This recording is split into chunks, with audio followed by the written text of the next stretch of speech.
maybe set up this clip of Blended? Could you set this up? Yes. In this clip,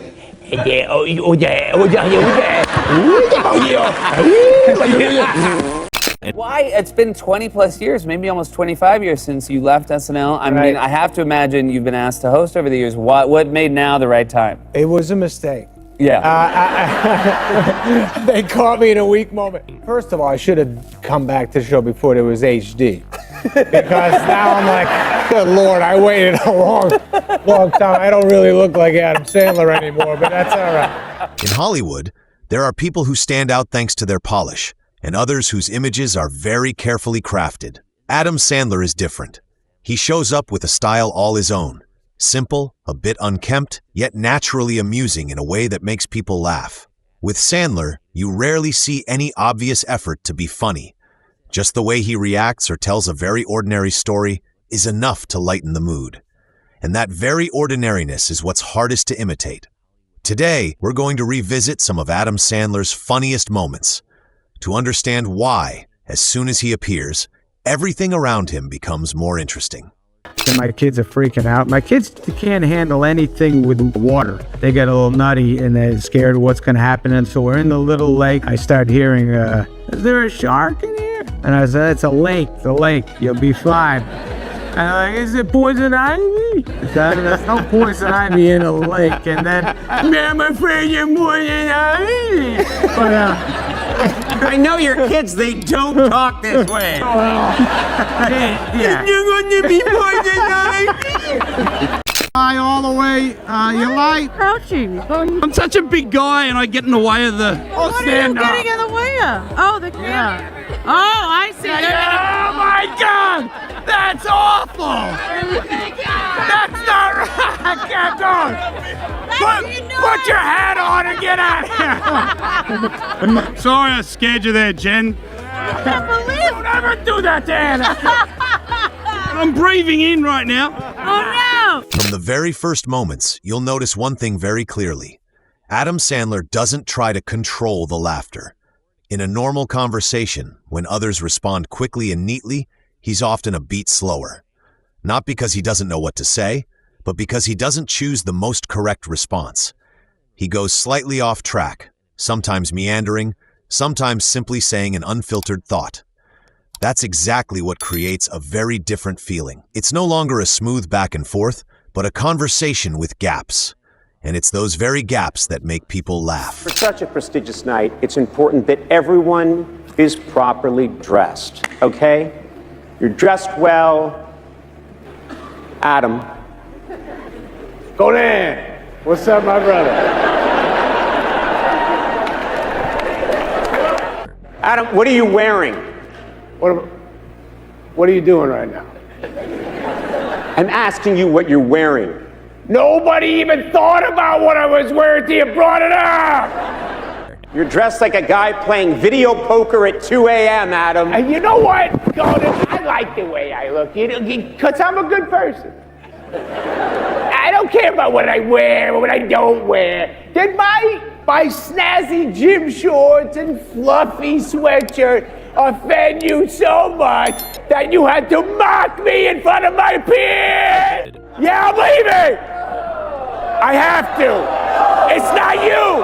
No, it's not you, it's him. He's the one you caused this. One more thing. Celeb!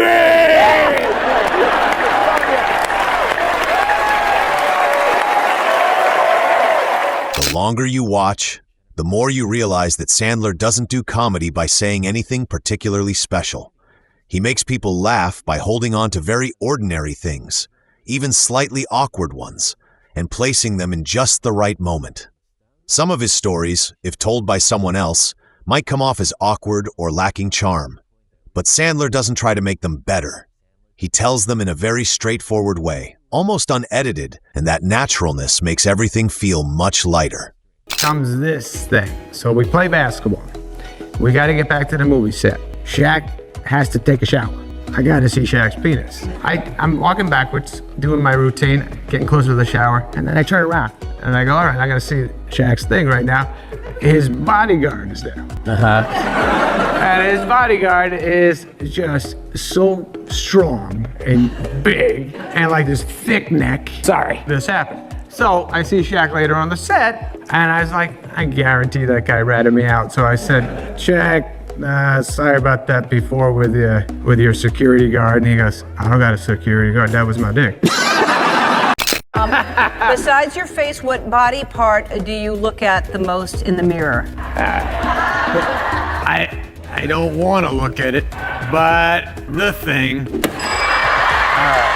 I don't want to look at it at all. It just happens. That's what I see. This is also very clear when he's being teased. Instead of reacting to protect his image, he usually lets things pass in a relaxed way. No counterattack, no justification, and no attempt to show that he's in control of the situation. That lack of defensiveness keeps the atmosphere easy, and the laughter comes more naturally. With Sandler, you don't see someone trying to be funny.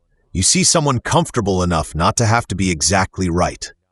And maybe that's the hardest thing to do. It was fashion icon of the year. Have a look at this photograph of the current fashion icon of the year. There's something going on there. That's good stuff. Are absolutely kidding. Fantastic. Yeah. Those socks are good. The shoes feel right.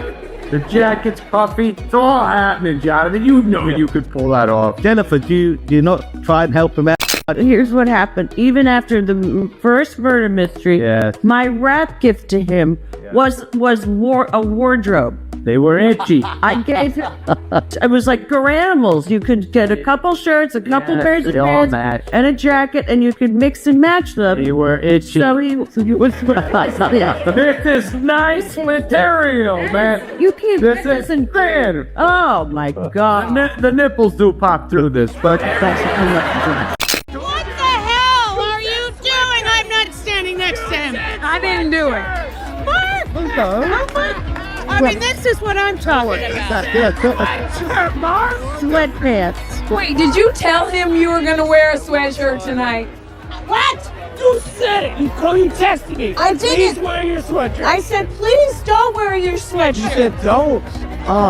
He skipped that word. Listen. Miscommunication. Anyway. To me, these moments aren't just simple bits meant to get laughs. They show a very different way of being in front of a crowd. Not overly polished, not perfect, yet still enough to hold attention and create a connection. Adam Sandler doesn't stand out because he does everything better than others. He stands out because he doesn't try to turn himself into a more standard version. And sometimes, just that alone is enough to make people remember him and laugh. What about you? What do you find funniest about Adam Sandler? The way he tells stories, his reactions, or simply who he is? Leave your thoughts in the comments. I'm gonna fight. Oh, come on. Yes, Conan, you're here. Have you seen Conan? I haven't. But Conan! one shot. Andy, not here. Conan, no way! You are a hard-to party. Looking for Conan O'Brien. You got any clue where he is? Yeah, I know where he is. We did it! Whoa! Yeah! Right there. Thank you so much. I'll see you soon. The Coney boy! Thank you, Chippy. How hard are you to find? The Cone Man! Come on! Why'd they got the robot dressed like Adam Sandler? That's funny, man. This other comment said, the Chinese built Adam Sandler as a robot because they can. Never did I expect to see a robot dressed like Adam Sandler running down a hill in 2025. This one says, Adam Sandler after I transfer his soul into a robot. Can I see that for one more second? Yeah, of course. I'll show you the biggest difference between this and me. Yeah. Where's the bulge? You need some packing. Come on now, robot. Where's the bulge? Where is that? Come on, robot. Robot! What a disappointment. Why'd you do that to me, robot? Yeah, robot. That's not what I need right now, robot.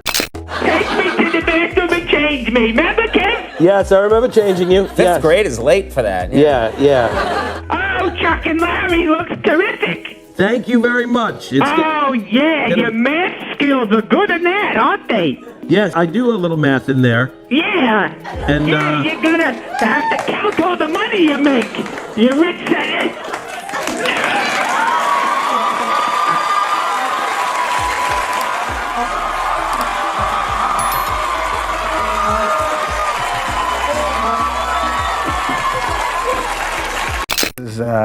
A little while ago, I take him to Disneyland. Me and my wife and the 2 kids go to Disneyland. You wait online, it's so long. There's 4 of us and it can only get 3 on there. My wife and the 2 little kids, and I'm like, what, I can't go with you? So I waited all this time, I can't, and I end up sitting next to another guy who couldn't go with his family. He was from Kansas. So you're just sitting with a random guy you don't know. Just a big dude from Kansas City, me and him. And we're sitting next to each other, and we're like, man, that's weird. And he goes, should we take a nap? I said, yeah, for sure. so on the Haunted Mansion, we wake up. You know how there is a ghost that is when you look in the mirror, there's a ghost in between you? Yeah. So anyways, we both wake up, and this ghost is giving us both hand jobs. That's nice. Yeah. And so we're like, whoa, what's going on? And the ghost goes, that's for being such good dad. Oh, that's nice. That's a nice ghost. Yeah, I couldn't believe it. Funny story about Dustin. A girl I like in the movies, Rebecca Miller, and she's married to Daniel Day-Lewis. So talking to Daniel, we're laughing and having a good time, and Dustin is just sitting on the couch, looking away and stuff. We're doing this whole thing, we're having a great time, long goodbye, blah, blah, blah. Rebecca, they leave, and then I turn around and I say to Dustin, I go, oh, what's up? What's up with that? And he goes, well, you and Daniel Day-Lewis got a little riff or something? Something weird going on there? He goes, no. And I go, why didn't you say hi to him? He goes, when? And I go, just before. He goes, that was him?